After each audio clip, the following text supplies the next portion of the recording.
Espace, frontière de l'infini vers laquelle voyage notre... Ah non, zut, ça c'est déjà pris. Bon allez, on recommence. Depuis que l'homme est homme, que la Terre est terre, s'il y a bien deux choses qui ont fasciné l'humanité, c'est bien le vol et la vitesse. Parfois, les deux ont été réunis, comme dans les programmes X-15, SR-71 ou XB-70 Valkyrie. Puis est venu l'espace, et ses nouvelles frontières de vitesse et de distance. Pourtant, certains d'entre nous n'ont jamais voulu quitter le plancher des vaches, et c'est sur Terre qu'ils ont assouvi leur besoin d'aller toujours plus vite et d'être les meilleurs. C'est leurs aventures que je vais vous conter maintenant dans cette série 100 ans de record du monde de vitesse sur Terre.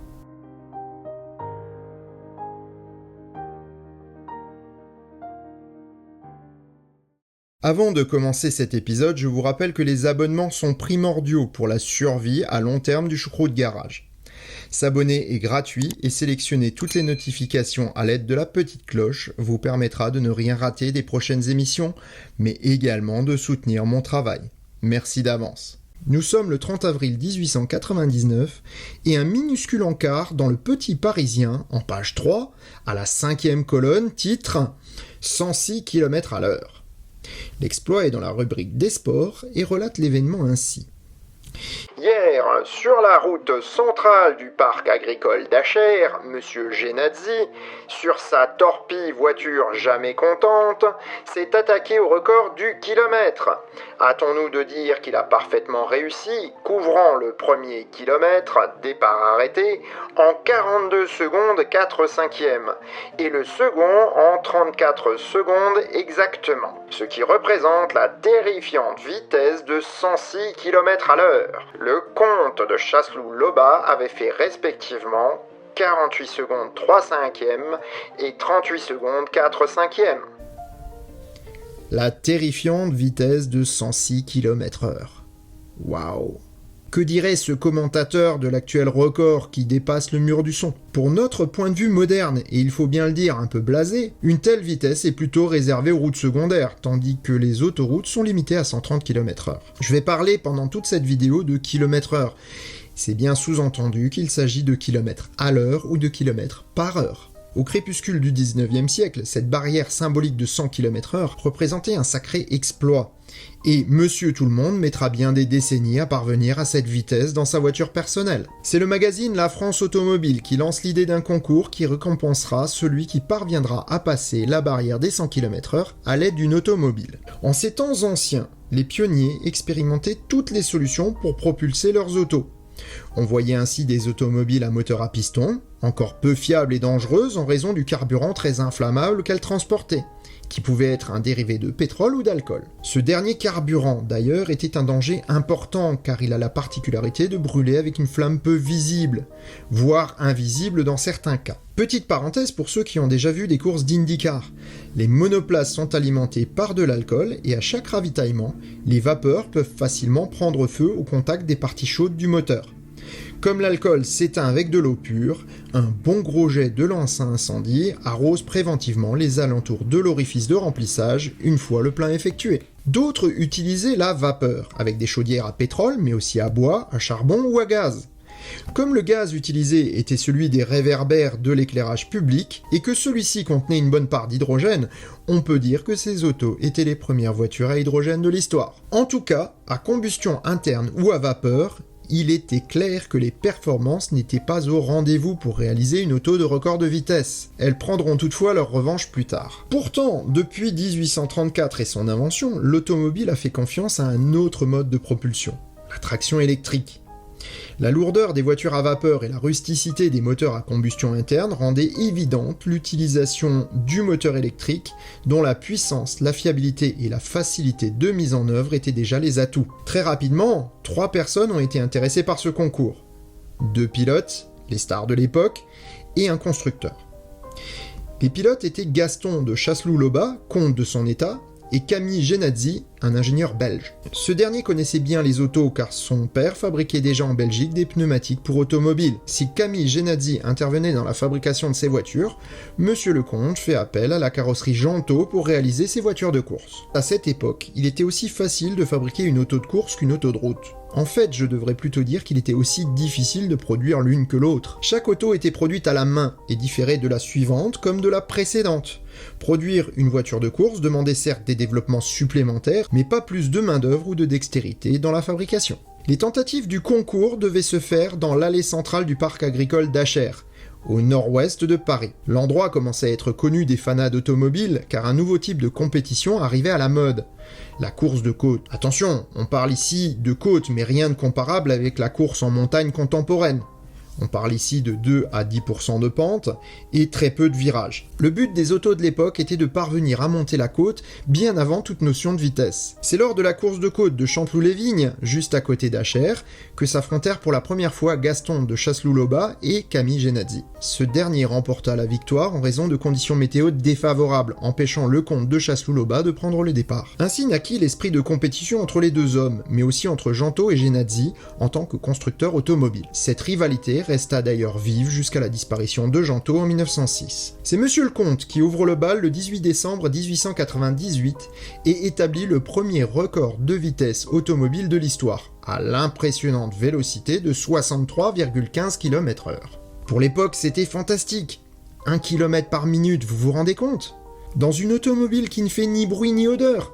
Cette vitesse était réservée aux trains, et encore, seulement les plus rapides, ceux taillés pour la vitesse. Genadzi ne peut laisser cet affront sans réponse, et se lance dès janvier 1899 dans une première tentative à bord d'une CGA Dogcart. Grosse carriole, certes disgracieuse, mais assez rapide pour ravir le record à Gaston de Chasseloup-Laubat, avec 66,66 km/h. Ce dernier ne l'entend pas de cette oreille et bat le record le jour même avec 70,31 km/h à bord de sa Gentot Duc. Camille Genadzi retourne à ses ateliers et cherche à améliorer son auto. En quelques jours, il parviendra à trouver d'ultimes ressources de puissance pour reprendre le record avec 80,35 km/h le 27 janvier 1899. Les choses restent en l'état pendant plus d'un mois. Gentot avait un tour dans sa manche, mais il avait besoin de temps pour réaliser son idée. C'est seulement le 4 mars 1899 que la Gentot Duc reprenait son record, avec un tonitruant 92,78 km/h. Comment la voiture avait-elle pu progresser autant ? Eh bien, en prenant une forme aérodynamique. À puissance égale, la voiture a moins besoin de contrer la traînée générée par le vent, et peut donc aller plus vite. Vous imaginez bien que Genadzi, tout ingénieur qu'il est, y a également pensé. Mais il sait également qu'il lui faudra améliorer son auto au niveau de la puissance et du poids. Il va alors faire un pari énorme. Plutôt que d'améliorer son ancienne voiture, il va en faire construire une spécialement pour le record. Posée sur un châssis en acier riveté, la carrosserie aérodynamique est construite par Rincé-Hochet à Paris, dans un alliage d'aluminium appelé Partinium. Elle devait avoir, selon l'ingénieur belge, la forme d'une balle de fusil pour pénétrer dans l'air avec efficacité. Pour la motorisation de la voiture, Genadzi se tourne vers une des grandes sommités de l'époque, André-Étienne Postel-Vinet. On lui doit la création de l'école supérieure d'électricité, ou Supélec, et l'arrivée de la société américaine Thomson en France. Les deux moteurs utilisés par Genadzi ont une puissance de 50 kW. Ils peuvent fournir en crête jusqu'à 100 chevaux. Et ça intéresse vraiment Genadzi, puisqu'il a besoin de puissance. Chaque moteur entraîne de manière indépendante une roue arrière. Pour alimenter ces moteurs, l'ingénieur belge fait appel à SAF, la Société des accumulateurs Fulmen. La batterie plomb-acide à 80 éléments représente la moitié du poids de l'auto, mais permet de parcourir plusieurs dizaines de kilomètres. Mais pourquoi prendre une batterie aussi grosse si le poids est un facteur important pour les performances ? Comme dans les voitures électriques actuelles, performance et autonomie sont intimement liées, et il est important de bien doser les deux. Si Camille Genadzi a choisi une grosse batterie, c'est pour tirer le maximum de ses moteurs, et donc obtenir la vitesse la plus importante possible. Il nommera sa voiture la Jamais Contente. La légende attribue ce nom à Madame Genadzi, qui aurait ainsi voulu illustrer le besoin de son mari de toujours aller plus loin. D'autres disent qu'il s'agirait d'une petite farce de Camille Genadzi lui-même pour évoquer sa réussite probable en donnant à sa voiture ses propres initiales J et C. La Jamais Contente prend place sur la ligne de départ le 29 avril 1899 et s'élance. Elle bat le record détenu par le comte de Chasseloup-Laubat en dépassant pour la première fois les 100 km/h. Ce dernier ne relèvera pas le gant. Le premier duel de la vitesse sur Terre venait de prendre fin. Au-delà du simple événement anecdotique, le concours a été un formidable tremplin pour l'innovation technologique. Détail amusant, ce n'est pas l'entreprise familiale des Genadzi qui chaussera les roues de la Jamais Contente, mais une toute jeune société française qui aura été le fournisseur officiel des autos de ce concours. Cette entreprise en tirera bien des enseignements pour devenir un manufacturier de premier plan, que nous connaissons bien sous le nom de Michelin. Gento n'est d'ailleurs pas en reste, puisque sa voiture a aussi son lot d'innovations. Afin de rendre la voiture plus facile à contrôler à ses folles vitesses, Charles Gento eut l'idée de remplacer l'ancien système de direction hérité des voitures à chevaux par un système de direction à parallélogramme. Pour permettre un virage correct, il fallait que la roue intérieure au virage braque un peu plus que celle de l'extérieur. Il créa donc une épure ou géométrie pour permettre cela. Cette épure est toujours utilisée de nos jours pour concevoir les autos. Comme quoi, encore une fois, le défi, le jeu et une compétition d'apparence totalement puérile auront fait progresser les connaissances utiles au quotidien pour tout le monde. Pour les rabat-joie, à bon entendeur, salut. Ce duel restera dans les mémoires et sera le ferment de lutte à couteau tiré pour détenir le titre de l'homme le plus rapide sur Terre. Le record tiendra près de 3 ans et sera battu par une voiture à vapeur. Et oui, l'ère des moteurs thermiques à vapeur et à combustion interne commençait, et ni Genadzi ni Chasseloup-Laubat ne reprendront ce record. Charles Gento décédera en 1906 et sa société disparaîtra avec lui. Camille Genadzi sera tué en 1913 dans un accident de chasse, mais c'est Gaston de Chasseloup-Laubat qui quittera ce bas monde le premier en 1903 après une longue maladie. Ainsi s'achève l'aventure des records de vitesse absolue sur Terre pour l'électricité.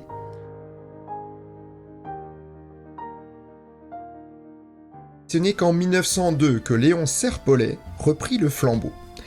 Si Léon est avant tout un homme d'affaires, son frère est un inventeur patenté qui, dans les années 1880, inventa le générateur de vapeur instantané. Léon fera fructifier la découverte en créant la société des moteurs Serpollet et compagnie qui équipera trains et bateaux avant de créer un premier tricycle en 1888. C'est en 1898 que Léon fait la connaissance de Frank Gardner, avec qui il fondera la marque qui porte leurs deux noms. Pour promouvoir la marque, les deux hommes lorgnent sur la compétition. Pourtant, leur moteur à vapeur ne peut rivaliser avec les stars de la vitesse de l'époque qui utilisent l'électricité. C'est en développant pas à pas leur technologie qu'ils améliorent lentement les performances. Ils finissent par construire une étonnante auto, à l'allure étrange mais sûrement très aérodynamique, l'œuf de Pâques. Le 13 avril 1902, Léon Serpollet s'élance sur la promenade des Anglais à Nice. Si déjà il tente de battre le record historique de la Jamais Contente, autant que ce soit dans un lieu prestigieux. Il atteint la vitesse de 120,8 km/h, pulvérisant l'ancien record de plus de 15 km/h. L'ère de la vapeur a commencé. Et se finira 4 mois plus tard. Le moteur à combustion interne arrive au niveau des performances des moteurs à vapeur et surclasse petit à petit ces derniers. Le moteur à vapeur disparaîtra rapidement de l'automobile, mais pas tout à fait de la liste des records du monde de vitesse sur Terre. Mais on en reparlera plus loin dans la vidéo. L'Amérique s'est déjà intéressée au record avec Frank Gardner, constructeur automobile, mais elle intéressera également les stars américaines comme William Kissam Vanderbilt II. Ah ouais, tout ça. Fils de l'homme le plus riche du monde de l'époque, William est un pilote automobile et un skipper aguerri. Faisant partie de la haute société, son intérêt pour le record de vitesse est bien entendu relayé par tous les tabloïds de l'époque. C'est à Ably dans les Yvelines qu'il pousse sa Morse Z, modèle Paris-Vienne, dans ses derniers retranchements le 5 août 1902 et bat le record de Serpollet avec une vitesse de 122,47 km/h.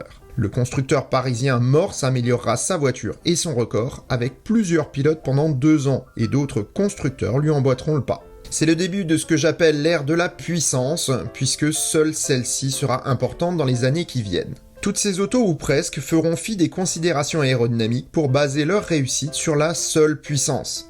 Certaines autos, comme la Napier 6, seront pourtant plus fines aérodynamiquement, mais ce ne sera pas une généralité. Partant sur un autre chemin technologique, un certain Fred H. Marriott, pilote américain, ne voulait pas laisser le record à ces rois de la puissance. Les constructeurs de sa voiture, les frères Stanley, ne jurent que par l'efficacité et la propulsion à vapeur. Je vous avais bien dit qu'on continuerait à en parler. Marriott s'engage à Daytona Beach à bord de la Rocket le 26 janvier 1906 et porte le record à un tonitruant 195,65 km/h. L'un de ses essais, malheureusement non homologué, lui aurait même permis de dépasser les 200 km/h.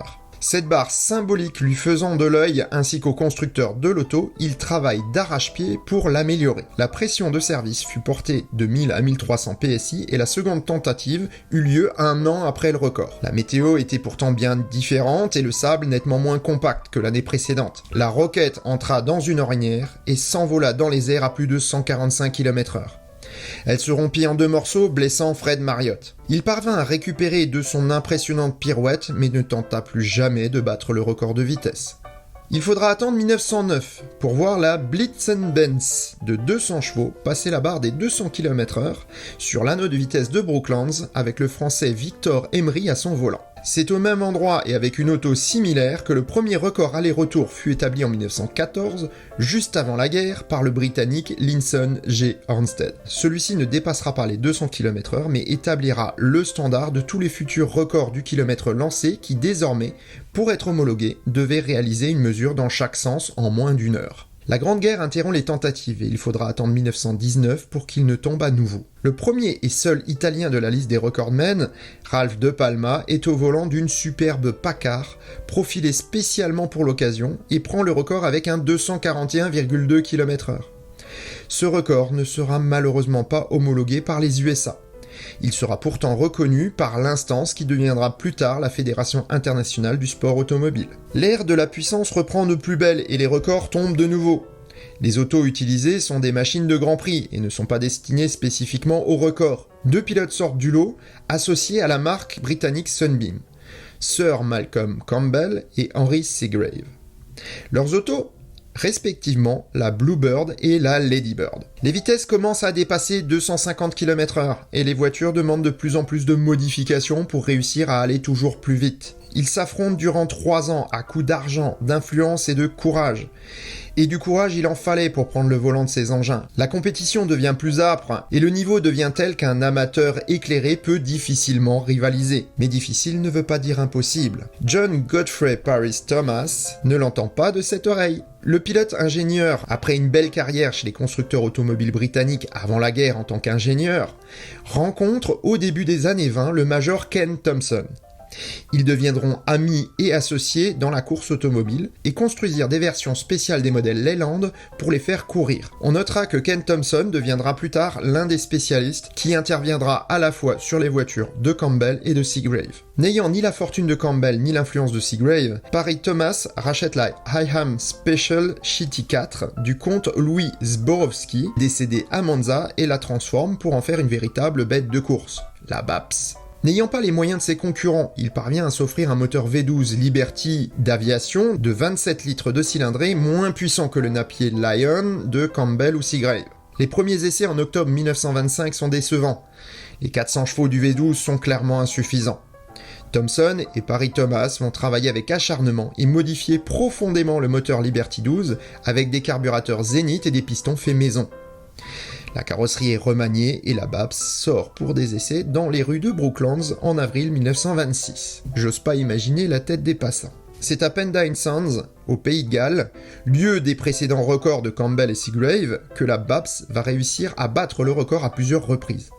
Le 28 avril 1926, il s'établit à 273,6 km/h pour la plus grande fierté de son pilote. C'est la victoire de David contre Goliath. Il faudra attendre l'année suivante pour voir la nouvelle Bluebird de Campbell battre le record au même endroit le 4 février 1927. Cette toute nouvelle auto équipée du fameux W12 Napier Lion de 500 chevaux est conçue par C. Amherst Villiers et délaisse Sunbeam qui reste partenaire de Seagrave. Avec une BAPS remaniée encore une fois, le 3 mars 1927, John Parry Thomas s'élance. Il est à plus de 160 km/h lorsqu'il perd le contrôle de sa voiture qui se retourne et prend feu. Son pilote et propriétaire sera tué sur le coup. Suite à l'enquête, on pense qu'une chaîne de transmission a cassé, décapitant quasiment Parry Thomas. La voiture fut enterrée dans les dunes de Pendine Sands jusqu'en 1967. Elle fut exhumée avec l'accord de la famille du défunt pilote et restaurée dans son état d'origine. Elle se trouve aujourd'hui au Pendine Speed Museum. La plage de Pendine Sands sera par la suite désertée par les chasseurs de records. Seagrave, lui non plus, n'est pas resté inactif, et avec l'aide de Sunbeam, reprend le record avec un monstre de 4 tonnes, équipé de 2 V12 d'avion, totalisant une cylindrée de 44 802 cm3 pour une puissance de 900 chevaux. Ah bah on fait moins le malin avec son kit 70 et son carbut 19 sur la 103 Sport, hein. La voiture, appelée Sunbeam 1000 HP, ou The Slug, ce qui veut dire limace, pas pour la vitesse mais pour sa forme, atteint 326,66 km/h le 29 mars 1927 sur la plage de Daytona. Seagrave rebaptisera sa voiture Mystery Z, plus en accord avec son pédigré. Campbell, bien entendu, ne pouvait en rester là, et va reconstruire totalement son oiseau bleu pour le rendre plus performant. Toujours équipé d'un seul moteur, l'aristocrate parviendra à obtenir une version militaire du W12 Napier, le Sprint. Il avait donc autant de puissance que Seagrave et fit refondre l'aérodynamique de sa voiture. Bluebird reprend le record le 28 février 1928 avec 333,05 km/h. Seagrave est battu, mais il prépare déjà sa prochaine auto. Cette fois, ce sera sans Sunbeam, mais le Britannique n'est pas prêt. C'est ce qui permet à un nouveau prétendant de s'insinuer dans la brèche, profitant de ce moment de latence pour mettre son nom sur le tableau des scores. Charles Raymond Keach, dit Ray, est né en 1900. Et il n'a pas connu les débuts des records de vitesse. Vainqueur des 500 miles d'Indianapolis, il se lance à la conquête des records de vitesse sur Terre en 1929, avec une auto complètement à l'opposé de celle de ses concurrents. Représentante de l'époque de la course à la puissance, la White Triplex est née de la volonté d'un millionnaire américain désirant reprendre le record aux Anglais. Comme aucun moteur Napier n'était disponible à cette époque, et qu'il était le meilleur sur le marché, J.H. White se rabat sur le Liberty 12. Encore lui. Le vénérable V12 étant peu puissant, White en fit monter 3 sur un gros châssis bien costaud, équipé d'une carrosserie minimaliste. La voiture était un grossier bricolage sans boîte de vitesse, qui réussit pourtant à aller vite malgré de multiples avaries pendant les essais. Ray Keach parvint à battre de justesse le record de Campbell avec 334,02 km/h le 22 avril 1928, à la grande satisfaction de J.H. White. Mais les Britanniques sont des gens opiniâtres, et Seagrave ne pouvait laisser passer un tel affront. D'autant plus qu'il disposait de sa nouvelle arme, la Golden Arrow. Conçue par Jack Irving, ancien ingénieur de Sunbeam, la voiture est impressionnante. Sa carrosserie fuselée et son moteur Napier spécialement poussé à 925 chevaux en faisaient une star au moins aussi reconnaissable que le Bluebird de Campbell. Le 11 mars 1929, ce ne sont pas moins de 120 000 personnes qui assistent à la tentative de record, qui se solde par une vitesse impressionnante de 372,66 km/h sur la plage de Daytona. La foule est en liesse, mais White est en fureur. Le record échappe de nouveau à l'Amérique. Qu'à cela ne tienne, il reforme l'équipe de la White Triplex et donne rendez-vous à tout le monde à Ormond Beach, un peu au nord de Daytona, le 13 mars 1929. Ray Keach refuse, estimant la voiture trop dangereuse. White demande alors au mécanicien de l'équipe, Lee Bible, de prendre le volant. Celui-ci accepte et fait 2 tentatives. La seconde verra la voiture s'envoler dans les airs à 325 km/h et éjecter Bible qui sera tué sur le coup. La voiture continuera sa course folle en faisant des tonneaux sur plus de 60 mètres, tuant au passage Charles Traub, cinéaste d'actualité de Pathé Cinéma. Campbell se rend compte que son Bluebird a une longueur de retard, et il prépare donc une nouvelle génération de ses voitures de record. Il ne pourra reprendre le titre qu'en 1931 avec sa nouvelle Bluebird, très fortement inspirée de la Golden Arrow. Cette dernière ne tentera pas de reprendre la couronne, pas plus que son propriétaire. En effet, Henry Seagrave s'est tué le 13 avril 1930 lors d'une tentative de record sur l'eau. Campbell va battre le record 4 fois, une fois avec le moteur Napier et 3 fois avec le nouveau V12 Rolls-Royce à turbocompresseur. Le 3 septembre 1935, cette dernière version du Bluebird établira le record à 484,62 km/h sur le lac salé de Bonneville, nouveau terrain de jeu des chasseurs de records de vitesse. L'absence de concurrence sonnera la fin de la carrière de Campbell sur Terre, mais son envie de vitesse n'était pas assouvie, et il s'attaqua au record de vitesse sur l'eau dès l'année suivante. Pourtant, la flamme de la vitesse n'était pas éteinte dans le royaume de Sa Majesté, et c'est George Hayston qui reprend le flambeau. Ancien militaire, passionné d'automobile, Hayston participe à de multiples compétitions. Il suit de près les péripéties de Campbell et Seagrave avec une petite idée en tête: se joindre à la fête. En plus d'être pilote, Hayston est ingénieur spécialisé dans la suralimentation et les transmissions. Il va mettre au point une transmission refroidie et un système de compresseur extrêmement performant pour un projet qui lui tient à cœur, le Thunderbolt. 7 tonnes, 8 roues et 2 moteurs Rolls-Royce V12 de 36 litres et demi de cylindrée turbo-compressé donnant 2385 chevaux. La voiture est énorme et extrêmement impressionnante. Toute l'auto est entièrement conçue pour la vitesse, la stabilité et la performance. Le refroidissement des énormes moteurs d'avion était réalisé non pas par un radiateur, mais par un réservoir de glace qui fondait au passage du liquide de refroidissement. Tout est parfaitement optimisé, tant et si bien que le 19 novembre 1937, Easton bat Campbell avec une vitesse de 502,11 km/h. Le Thunderbolt parviendra à améliorer son record avec 555 km/h le 27 août 1938, grâce à des améliorations de la machine. Mais comme il faut bien un empêcheur de tourner en rond et que Campbell est parti vers d'autres cieux, c'est un autre Anglais qui va s'y coller. John Cobb est marchand de fourrure. Il est riche, passionné, et veut se lancer dans la fabrication d'une voiture de record. Il engage l'ingénieur Red Railton pour lui construire une auto en 1937, et la Railton Special est prête courant 1938 pour tenter de battre la Thunderbolt. Bien plus petite que la voiture d'Easton, la Railton Special est très aérodynamique. Comme Cobb n'a pas les moyens de son concurrent, sa voiture est équipée de 2 anciens moteurs Napier. Moins puissants mais plus légers. L'astuce de Railton sera de coupler les moteurs à un essieu chacun. Cela permettait de passer la puissance au sol, mais aussi d'augmenter la stabilité grâce aux 4 roues motrices. La carrosserie très aérodynamique et le poids réduit à 3 tonnes devaient faire le reste. Le 15 septembre 1938, Cobb parvient à battre le record d'Easton avec 563,37 km/h. Easton réplique dès le lendemain avec 575,07 km/h. Railton et Cobb mettront près d'1 an pour améliorer l'auto et reprendront le record le 23 août 1939 avec 595,04 km/h. La Seconde Guerre mondiale viendra arrêter les tentatives pendant 8 longues années. Et c'est toujours Cobb et Railton qui rallument la flamme avec la Railton Special le 16 septembre 1947 avec une vitesse de 634,39 km/h. Ce record tiendra 16 longues années et ce sera le dernier battu par un moteur à piston, son successeur au tableau des scores étant propulsé par un moteur à réaction.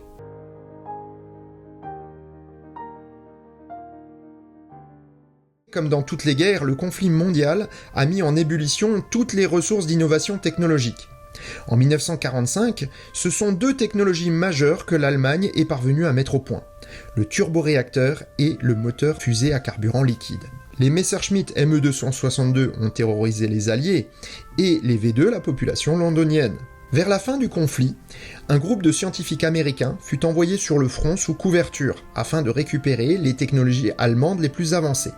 Ce fut l'opération Paperclip. Je vous mets un lien vers cette histoire plus qu'intéressante, racontée par l'excellent AstronoGeek dans la description de cette vidéo. Il faudra quelques années aux scientifiques et ingénieurs américains pour mettre en œuvre toutes ces technologies. Dans le domaine des records de vitesse, les moteurs à piston semblent être au bout des développements possibles, et le moteur à réaction des avions semble prometteur.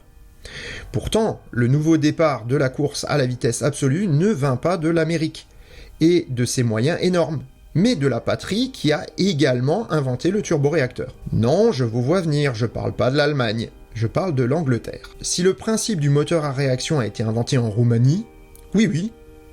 En 1917, oui. Et testé par Henry Coanda, il fut développé en France, oui, tout à fait, en Angleterre, et en Allemagne. C'est Frank Whitley qui invente et développe la version anglaise du turboréacteur, et mène les recherches jusqu'à faire voler son premier avion à réaction en 1941, le Pioneer. Mais revenons à nos records de vitesse. Les Anglais sont opiniâtres lorsqu'il s'agit de symboles et d'honneurs, et la noblesse britannique encore plus. La guerre se termine et la vie normale reprend ses droits. Il est donc tout à fait logique que le clan Campbell, sans mauvais jeu de mots, revienne dans la fête. Malcolm Campbell quitte ce monde en 1948 et c'est à son fils de reprendre la quête familiale. Donald Campbell va tout d'abord reprendre le flambeau là où son père l'avait laissé, sur l'eau. Il modifie le bateau de son père, le Bluebird K4, et parvient à reprendre le record de vitesse sur l'eau. Mais un autre Britannique qui ne nous est pas inconnu vient se joindre aux festivités. Il s'agit ni plus ni moins que du recordman de vitesse sur Terre, John Cobb. La mort de Cobb en 1952 dans un accident ne fera pas fléchir Campbell, qui bat 7 records du monde de vitesse sur l'eau grâce au K7 entre juillet 1955 et décembre 1964. C'est lorsqu'il bat le record sur l'eau en 1955 que naît en lui l'idée de reprendre également le record de vitesse sur Terre. Il va alors procéder de la même manière que Genadzi avec sa Jamais Contente ou Seagrave avec la Golden Arrow. Il va construire une auto entièrement dédiée au record de vitesse sur Terre. En 1955, la Fédération internationale du sport automobile a imposé aux automobiles voulant battre le record de disposer de 4 roues et d'assurer sa propulsion par celle-ci. Campbell avait dans l'idée de frapper un grand coup, et clairement, les anciennes techniques moteurs ne permettaient pas d'avoir assez de puissance pour un poids raisonnable. Exit le moteur à piston, mais point de réacteur non plus en raison du règlement. Pour atteindre les 800 km/h voulus par Campbell, la motorisation évidente fut le turbopropulseur ou turbine à gaz. C'est un peu un réacteur sur lequel on a mis une hélice. Cette technique est encore utilisée pour les petits avions régionaux qu'on utilise couramment dans l'aviation, voire même sur les gros transports militaires actuels. Le moteur adopté par Campbell fut le Bristol Proteus, 4500 chevaux pour un poids réduit. Les frères Norris, non, rien à voir avec Chuck, dessinent la voiture autour d'un châssis en nid d'abeille d'aluminium extrêmement résistant et d'une carrosserie extrêmement aérodynamique. Celle-ci rappelle d'ailleurs la Railton spéciale de Cobb dans son aspect, mais aussi dans une caractéristique importante pour la stabilité de l'engin, les 4 roues motrices. La suspension est à 4 roues indépendantes et les dimensions et poids sont calqués, encore une fois, sur les caractéristiques de la Railton. Plus de 80 entreprises ont participé à la construction et le prix de l'engin dépassait les 1 million de livres sterling. Même la fortune de Campbell n'y suffisait pas et plusieurs sponsors participèrent au projet. On peut citer Dunlop, BP ou Lucas parmi les plus connus de nos jours. Terminée au printemps 1960, la Bluebird Proteus CN7 s'aligne à la Speedweek de Bonneville sur le célèbre lac Salé en Utah. Après des essais réussis, la voiture s'élance pour sa tentative de record avec Donald Campbell aux commandes. Celui-ci perd le contrôle de l'auto à 580 km/h et ne doit la vie qu'à l'exceptionnelle résistance de la structure de sa machine. Sur son lit d'hôpital, il annonce ne pas abandonner la quête du record, et il est suivi par l'un de ses pairs, Sir Alfred Owen. C'est ce dernier qui avait financé une grande partie de la construction de la Bluebird CN7 et propose de la reconstruire. Aussitôt dit, aussitôt fait.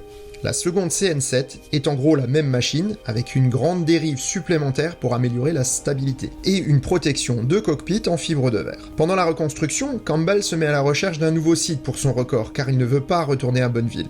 C'est BP qui lui propose le site du lac Eyre en Australie. Il n'y a pas plus depuis 9 ans et la piste disponible fait 32 km, ce qui est l'idéal pour une tentative de record. Fin 1962, la voiture est prête et expédiée en Australie. Les essais viennent à peine de commencer lorsque la pluie s'abat sur la région. Les essais ne peuvent reprendre qu'à partir de mai 1963, mais la piste n'est plus aussi bonne en raison de l'humidité. Pire, le record tombe en septembre 1963 à Bonneville, mais est invalidé par la Fédération internationale car le véhicule ne dispose que de 3 roues et est propulsé par un réacteur. La Fédération de motocyclisme reconnaîtra le record et aux yeux du monde, le record de Cobb est battu. Donald Campbell tentera courageusement en 1964 de battre le record, mais le lac Eyre est une piste bien moins favorable depuis les pluies et il doit se contenter d'une piste à la longueur réduite et partiellement inondée. Bluebird parviendra à atteindre 648 km/h avec une pointe sur le dernier mile à 690 km/h en juillet 1964. Campbell jettera l'éponge pour retourner au record de vitesse sur l'eau qui lui coûteront la vie quelques années plus tard. L'époque des records britanniques se termine et ce sont les Américains qui reprendront le flambeau. Comme je viens de vous le dire, le premier à battre le record le fait à Bonneville, mais avec une machine non reconnue par la FIA, le Spirit of America. En effet, cette machine n'a que 3 roues et ressemble à un avion. En plus, ces roues ne propulsent pas le véhicule. Ce dernier point de règlement sera modifié très rapidement car la fédération se rend bien compte que les prochains records reposeraient sur le moteur à réaction. Spirit of America est une sorte de chasseur à réaction sur roues avec un turboréacteur General Electric de bombardier Boeing B-47. Craig Breedlove, son pilote, concepteur et propriétaire, bat le record le 5 septembre 1963 avec 657,114 km/h. L'année 1964 voit les rangs des chasseurs de records grandir avec 2 nouvelles autos, à 4 roues celle-ci, pour tenter de battre le record de Breedlove. Le Wingfoot Express de Tom Green et le Green Monster d'Art Arfons. Détail amusant, c'est le propre frère de ce dernier, Walt Arfons, qui est le constructeur et mécène du Wingfoot Express. Ces deux machines reprendront le record les 5 et 7 septembre 1964. Breedlove entre alors en lice et s'aligne le 13 octobre 1964 avec son tricycle et fait parler la poudre. Il bat ses concurrents et en profite pour passer le cap des 700 km/h avec une étourdissante performance à 754,33 km/h. Il sent pourtant que sa machine en a encore dans le ventre et 2 jours plus tard, il s'élance de nouveau. Il explose la barre des 800 km/h avec un record à 846,861 km/h, malgré un souci en fin de run retour. Le freinage du Spirit of America le lâche, et il manque de peu de finir dans un poteau télégraphique. Il finira sa course 8 km trop loin, arrêté par un lac. Si les Britanniques sont opiniâtres, les Américains sont combatifs. Art Arfons lancera son Green Monster à l'assaut du record le 27 octobre 1964 et reprendra son record avec 875,99 km/h. Breedlove profite de sa mésaventure pour reconstruire un second Spirit of America, le Sonic 1. Cette fois-ci, il dote sa machine de 4 roues et d'un réacteur General Electric J79 qu'on trouve sur d'illustres avions comme le F-104 ou le F-4 Phantom. C'est fin 1965 que se tiendra le duel entre Breedlove et Arfons. Sonic 1 ouvre le bal le 2 novembre avec 893,966 km/h. Et Arfons réplique 5 jours plus tard en passant la barre des 900 km/h avec 921,423 km/h. Breedlove va travailler dur et parviendra à reprendre le record le 25 novembre 1965 avec 966,961 km/h. Arfons tentera de reprendre le record un an plus tard, mais un accident lié à une roue grippée mettra fin à ses prétentions. Il partira vers d'autres cieux en devenant l'une des stars du tractor pooling avec des machines toutes plus délirantes les unes que les autres. Plus de concurrents, plus de financement. C'est ainsi que le monde tourne. L'Amérique est contente d'avoir le record et rien ne semble le menacer de l'autre côté de l'Atlantique. Les années qui suivirent ne sont guère intéressantes, faute de concurrents. Mais c'était sans compter la détermination et la puissance des symboles dans l'esprit humain. 3 hommes pensent qu'il n'est pas possible de rester aussi proche de la barre des 1000 km/h et de ne rien tenter pour passer au-delà. Dick Keller, Red Osman et Pete Farnworth ont 2 passions: la vitesse et les moteurs fusées. Ils ont une société qui fabrique des moteurs fusées appelée Reaction Dynamics. Dès 1967, ils se lancent en dragster avec une machine appelée X1, propulsée par un moteur de leur fabrication. En une saison, ils battent les Top Fuel à plate couture. C'est fin 1968 que l'industrie du gaz naturel aux États-Unis découvre le travail des 3 hommes et surtout leur moteur, puisqu'il fonctionne au gaz. L'idée semble alors bonne de faire coïncider leurs besoins de communication et les besoins de financement du projet pour battre les 1000 km/h. La construction de Blue Flame est décidée et le projet démarre. Contrairement à ses concurrents qui récupèrent des moteurs réformés, Reaction Dynamics développe un moteur spécialement pour ses besoins. Fonctionnant au gaz naturel, il est alimenté en comburant par du peroxyde d'hydrogène. Le gaz est utilisé à la fois sous forme liquide et gazeuse dans 2 étages distincts du moteur. Le résultat est une puissance phénoménale de 58 000 chevaux. La voiture va demander 250 000 $ de budget et plusieurs ingénieurs pour la concevoir. On notera que si elle a l'architecture du premier Spirit of America, son train avant est fait de 2 roues jumelées pour répondre aux critères de la FIA. La voiture s'élance avec Gary Gablish aux commandes le 23 octobre 1970 sur le lac de Bonneville. Il ne lui faut que 2 allers-retours pour valider le record de 1014,52 km/h. Ce record tiendra jusqu'en 1983. Suite au record historique, la voiture est remisée. Après une tentative pour la faire exposer dans le même musée que Spirit of America, l'auto est vendue à un collectionneur européen qui la cède au Science and Technik Museum de Zinsheim en Allemagne, où je l'ai découverte avec beaucoup d'émotion il y a quelques années. Vous pouvez d'ailleurs toujours la voir exposée dans ce musée. Ainsi s'achève l'histoire des hommes qui se sont battus pour dépasser la barrière des 1000 km/h. Cette partie doit encore rendre hommage à des personnes qui ont toujours eu un rôle ingrat, mais qui ont eu également leur heure de gloire. Je parle bien entendu des femmes, qui ont soutenu et inspiré les hommes qui ont battu les records, mais surtout de celles qui ont eu le courage de s'asseoir dans le siège du pilote. L'histoire en retient 4 à ce jour. La première est Dorothy Leavitt. En 1906, elle établit le record féminin à 146,25 km/h à bord d'une Napier K5 à Blackpool, dans le nord de l'Angleterre. Ce record ne sera battu que près de 60 ans plus tard par Lee Breedlove, l'épouse de Craig, sur le Spirit of America Sonic 1, avec une vitesse de 496,492 km/h. J'ai une bouffée de nostalgie lorsque j'évoque la troisième dame de cette liste, car c'est un film sur la vie de cette femme exceptionnelle qui m'a fait découvrir enfant le monde des records de vitesse sur Terre. Kitty O'Neill est sourde, et de nombreuses maladies l'empêchent de faire la carrière qui lui fait de l'œil, plongeuse professionnelle. Kitty devient alors cascadeuse, et avec quel succès. Dans sa carrière, elle participe à de nombreux films comme les Blues Brothers, Cours après moi shérif, ainsi que de nombreuses séries. Bill Frederick lui offre en 1976 la possibilité de piloter le SMI Motivator, bolide conçu autour d'un moteur à peroxyde d'hydrogène comme Blue Flamme, mais à seulement 3 roues. Kitty établit le record féminin à 825,127 km/h avec une pointe à 999 km/h pendant le run. Or, dans cette tentative, Kitty n'utilise que 70% de la puissance et estime qu'elle peut atteindre 1100 km/h en utilisant toutes les ressources du moteur. Si Frederick est d'accord, Kitty se heurte au sponsor de l'opération. Le contrat de la cascadeuse ne porte que sur le record féminin, et la société de jouets Marvin Glass & Associates a déjà produit les figurines du pilote masculin. Elle se verra interdire la tentative alors qu'elle avait toutes les chances de devenir plus rapide que tous les hommes sur Terre. Kitty O'Neill disparaît le 2 novembre 2018 et ne verra jamais son record battu. Celle qui battra le record de Kitty ne verra pas son triomphe non plus d'ailleurs.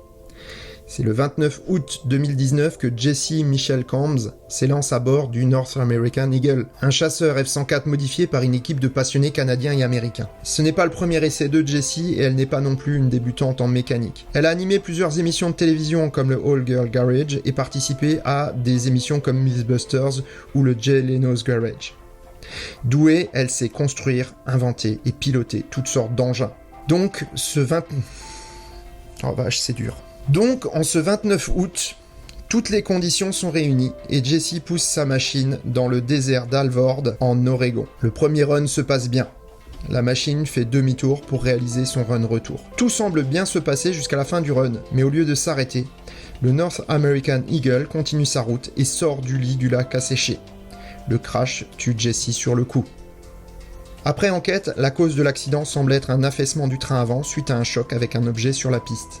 Fin juin 2020, le Guinness Book des records reconnaîtra la tentative comme valable et crédite Jessie du record de 841,338 km/h à titre posthume. Si Kitty n'a pu réussir à prendre le record absolu de vitesse sur Terre, c'est à cause de mentalités mal placées. C'est grâce à l'évolution de ces mêmes mentalités que Jessie a pu prendre les commandes d'une machine qui aurait pu la mener au record absolu. J'espère sincèrement qu'un jour, une femme sera sur ce tableau des scores, à l'égal des hommes.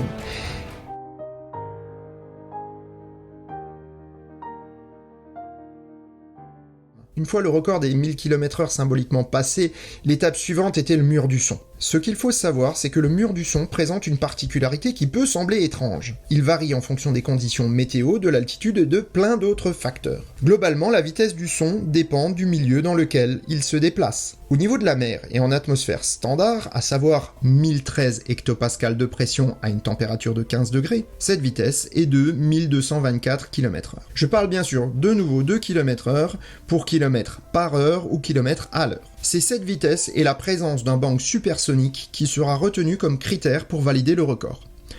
Nous verrons plus tard que cela va avoir une énorme importance. Dès le record de Blue Flamme, les esprits se sont immédiatement échauffés aux États-Unis, et plusieurs projets virent le jour. Délaissant les turboréacteurs, les deux machines souhaitant s'aligner à Bonneville en 1976 reposent sur des moteurs fusées. Le premier à tenter de réunir les fonds est un dingue de vitesse, Tony Fox, accompagné d'un spécialiste des moteurs fusées, Kai Michaelsen. Or, ils n'avaient qu'un budget réduit et décidèrent de tenter une approche différente pour réunir les fonds. Ils commandèrent un spectaculaire engin à 10 roues à Dean Moon, bien connu dans le monde des hot-rodders et des records de vitesse, et construisirent une maquette de leur future auto. Le surprenant ensemble devant être la vitrine marketing du projet. Utilisant les ressorts du patriotisme à outrance, le Proud American partit fièrement en tournée dans tout le pays pour récolter les fonds nécessaires à l'aventure. Et se cassa le nez. La somme récoltée ne put jamais couvrir les frais du projet, et les deux engins finirent au fond d'un hangar. Une chance qu'il n'ait pas été ferraillé. L'autre projet contemporain du Proud American est le SMI Motivator dont nous avons parlé dans l'épisode précédent au sujet de Kitty O'Neill. Bill Frederick trouve un mécène en Hal Needham, producteur hollywoodien mais aussi acteur et cascadeur. Il se verrait bien au tableau des scores du record du monde de vitesse sur Terre et accepte de réunir les sponsors autour de son prestige. Le projet avance bien et en 1976, tout est prêt pour la tentative. Le Motivator est un tricycle, comme le premier Spirit of America, et ressemble fort à Blue Flame. Pourtant, il diffère fortement dans son moteur, ou plutôt dans ses moteurs. En effet, le Motivator est une grosse fusée de feu d'artifice boostée au peroxyde d'hydrogène. Le moteur est à carburant solide et le comburant, le peroxyde d'hydrogène, est injecté dedans. Et comme si cela ne suffisait pas, l'engin a une fusée d'appoint récupérée dans les surplus de l'armée. La fusée secondaire est une fusée Jato. Ces engins sont utilisés par les avions de transport militaire ou les bombardiers pour décoller en surcharge ou sur des pistes courtes. Comme nous l'avons vu, la machine bat le record de vitesse féminin avec Kitty O'Neill en Oregon. Mais les runs successifs endommagent la machine au point de devoir être reconstruite. Hal Needham et Bill Frederick se lancent dans la construction d'une seconde auto avec le soutien financier du brasseur Budweiser. La Budweiser Rocket est née. Toujours propulsée par un moteur fusée hybride, la fusée d'appoint est toutefois remplacée par un moteur de missile Sidewinder. Rien que ça. Le 17 décembre 1979, c'est Stan Barrett, autre cascadeur hollywoodien, qui prend les commandes et s'élance sur le lac asséché de Rogers près de la base aérienne d'Edwards en Californie. Il parvient à pousser sa machine à une vitesse de 1177,9 km/h, selon les mesures internes de la machine, corroboré par les mesures du radar de la base aérienne. Or, la FIA n'a pas dépêché d'experts accrédités. Barrett annonce avoir dépassé le mur du son, déclenché un bang supersonique, mais comme personne n'a entendu le bang, et que le run ne s'est fait que dans un seul sens, le record n'est pas homologué. Frederick dira qu'il voulait dépasser le mur du son, homologation du record ou pas, mais personne ne reconnaîtra la performance. Ainsi se finit en eau de boudin une belle aventure, qui a peut-être donné lieu au premier bang supersonique au sol, ou pas. Dans les mêmes années, un autre protagoniste commence à penser au mur du son. Si la barre des 100 km/h a été franco-belge, la barre des 1000 km/h américaine, le mur du son se devait d'être britannique. Eh ouais, ça recommence. Richard Noble est un passionné de voitures, d'avions et de vitesse. En 1974, il décide de se lancer dans l'aventure du record de vitesse sur Terre en reprenant les solutions qui avaient fait la réussite de ses illustres prédécesseurs Campbell et Seagrave, dont nous avons parlé dans l'épisode 2. L'Écossais va donc récupérer un réacteur Mk8 de chasseur britannique Gloster Meteor, et une fois révisé, le moteur est installé dans un châssis prévu pour des expérimentations. Ainsi naquit Trust 1. Noble avait pour projet de battre le record en apprenant étape par étape. Trust 1 pour apprendre, Trust 2 pour faire le buzz et attirer les sponsors, et Trust 3 pour battre le record. Après plusieurs essais fructueux, le Trust 1 s'aligne sur l'aérodrome de Fairford pour un test à 180 miles/h, soit environ 290 km/h. À 225 km/h, un roulement de roue casse et le Trust 1 fait une embardée. Richard Noble est indemne, mais pas la voiture, et surtout pas son moteur. La chambre de combustion est coupée en deux, et la voiture ne pourra pas être réparée. Pour l'anecdote, elle sera revendue à un ferrailleur pour 175 livres sterling. Noble pourtant ne se laisse pas abattre, et décide de sauter l'étape marketing, et annonce le projet de record officiellement dès 1977. Et les sponsors sont au rendez-vous. Noble lance le projet Trust 2. Il se procure un turboréacteur Rolls-Royce Avon dont la configuration est proche du General Electric J79 utilisé par Art Arfons sur son Green Monster, qui avait détenu le record quelques années plus tôt. Les équipes techniques de Noble s'inspirent alors de ce fameux Green Monster pour créer le Trust 2. Les essais se passent en secret, sans aucun fait notable, et le 4 octobre 1983, Richard Noble bat le record de Blue Flame de quelques kilomètres-heure à peine, avec 1019,47 km/h. Ce n'est que 9 ans plus tard qu'une de nos vieilles connaissances relance l'idée de faire revenir le record aux États-Unis. Et oui, la vie est un éternel recommencement. Craig Breedlove, l'homme du Spirit of America, se sent d'attaque pour retourner au combat, et planche sur une troisième version de son engin. Reprenant le même moteur que le Sonic 1, le General Electric J79, sa nouvelle machine est mieux profilée, et devrait être nettement plus stable pour encaisser l'onde de choc du mur du son. D'ailleurs, cette onde de choc posera un gros problème puisqu'elle rebondit au sol. Le projet américain stimule également le financement de Noble en Angleterre pour financer son propre projet de véhicule supersonique, le Trust SSC. Pour l'engin britannique, on ne parle plus d'un, mais de 2 moteurs Rolls-Royce des surplus de l'armée. L'engin est monstrueux, avec plus de 10 tonnes sur la balance. Comparé au Spirit of America, c'est un sumo face à un nain. Pourtant, cette nouvelle architecture n'a pas pour raison première la puissance, mais bien la stabilité. Noble est britannique et connaît bien certaines petites autos loufoques à 3 roues du nom de Reliant Robin. Tous les comiques britanniques ont un jour joué de l'instabilité de la Robin pour faire des gags, comme Jeremy Clarkson dans Top Gear par exemple. En revanche, si vous retournez la configuration des roues avec 2 roues à l'avant et une à l'arrière, vous obtenez une redoutable machine qui sera à la fois stable et fine à l'arrière, comme les Morgan Three-Wheeler. Et cette configuration, aérodynamiquement, est très intéressante. En mettant une roue à l'avant de chaque réacteur et 2 dans le fuselage central à l'arrière, Noble s'assure une stabilité exceptionnelle, non négligeable au vu des vitesses d'évolution de l'engin. De plus, il sait que l'onde de choc du bang supersonique va rebondir sur le sol, et donc il va avoir besoin d'une très grande stabilité. La direction se fait par les roues arrière pour réduire les ouvertures dans le fuselage des roues avant, afin d'optimiser la pénétration dans l'air. Pour garantir également l'assiette et la stabilité de la machine, les suspensions actives abaissent le nez du Trust SSC au fur et à mesure de la montée en vitesse. Toute la machine est conçue pour la sécurité, avec plus de 120 capteurs répartis partout. 3 systèmes anti-feu distincts dans chaque partie du fuselage, et le pilote dispose même de sa propre réserve d'oxygène. Le développement du Trust SSC est encore en cours lorsque Breedlove arrive dans le désert de Black Rock, le 28 octobre 1996. Il lance son Spirit of America, mais perd le contrôle de la machine à près de 1100 km/h. L'engin glisse sur le côté, mais heureusement ne percute aucun obstacle. Breedlove est indemne et retentera sa chance début 1997, mais casse son moteur. L'équipe de Noble arrive le 25 septembre 1997 à Black Rock. Le Trust SSC est piloté par Andy Green, un ancien pilote de la Royal Air Force.